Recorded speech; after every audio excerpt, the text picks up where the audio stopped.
We're going to discuss oxidation state. It's a little different than formal charge. It goes along the same lines as that. You need the number of valence electrons or the group number of the atom. Almost in every case, it's going to be carbon. So what makes this interesting then is if you're dealing with, say, iron, you have three oxidation states of iron. So you have a zero oxidation state, +2, +3. Various metals, you have multiple oxidation states. But for carbon, technically, can actually go through 9 different oxidation states. So the carbon can have a -4 oxidation state all the way up to a +4 oxidation state. And this is what really allows it to do a lot of the work in biology. Electron transfer, lots of different types of compounds. The electrons essentially are hidden in essence. Within the molecules themselves. They don't look like they're oxidized, but technically they are relative to other molecules. So to calculate out an oxidation state, essentially what you're looking is the central atom of interest and the 4 atoms that are attached to it, or whatever atoms that are attached to it. And what you're going to do is it's going to be essentially a one-on-one battle royale, essentially. So in this case, I've got a carbon and I've got another carbon attached. And what we're going to say is that it's going to be based off electronegativity. So if the carbon here shares 2 electrons, so there's 1, 2 electrons, we're trying to see if this carbon is going to hog all of the electrons, if this carbon is going to hog the electrons, or if they're going to share. So in this case, the 2 carbons are essentially the same electronegativity. We are going to say that this carbon is going to share 1 electron. It's going to steal 1 electron. So the first thing we're going to do is we're going to write down the number of valence electrons. So carbon is in group 4. It's got 4 valence electrons. And from this bond, from this fight right here, we're going to say that it's stealing 1 electron. And now I'm going to go to the next bond. So between the carbon and the hydrogen. And if I were to look between the carbon and the hydrogen, carbon is more electronegative than hydrogen. So we're going to say that carbon is going to steal the 2 electrons. All right. And now we're going to move on to the next bond. So in this case, between carbon and oxygen. So oxygen is more electronegative. It is going to steal the electrons, meaning carbon is going to have no electrons in this case here if there's an oxygen there.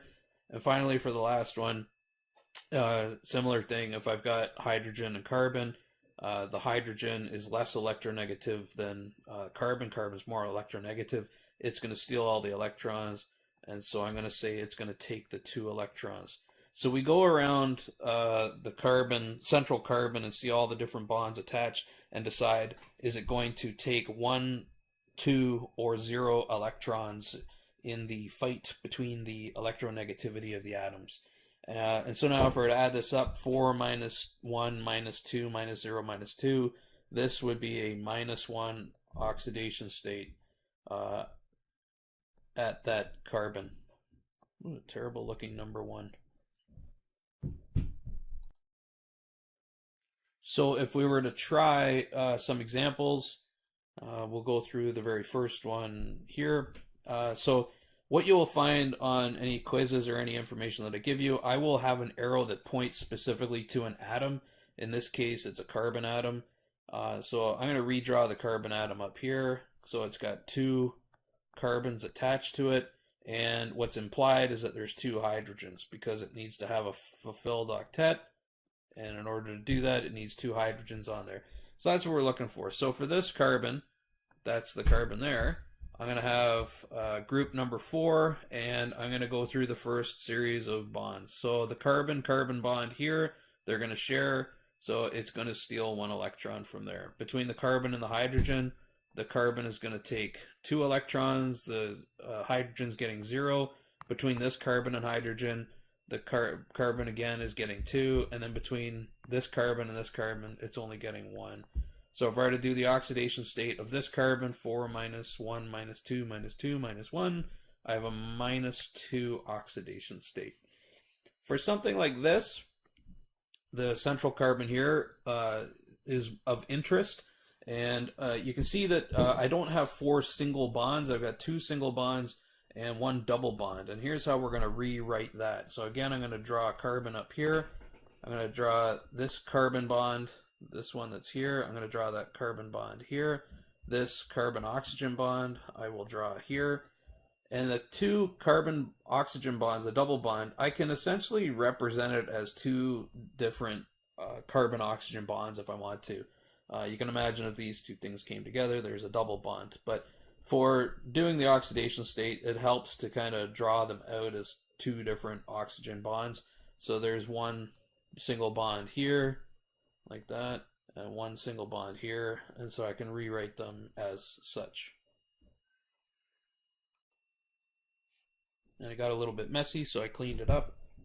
So again, I'll redraw the carbon, one carbon bond to it, one oxygen bond, another oxygen, another oxygen.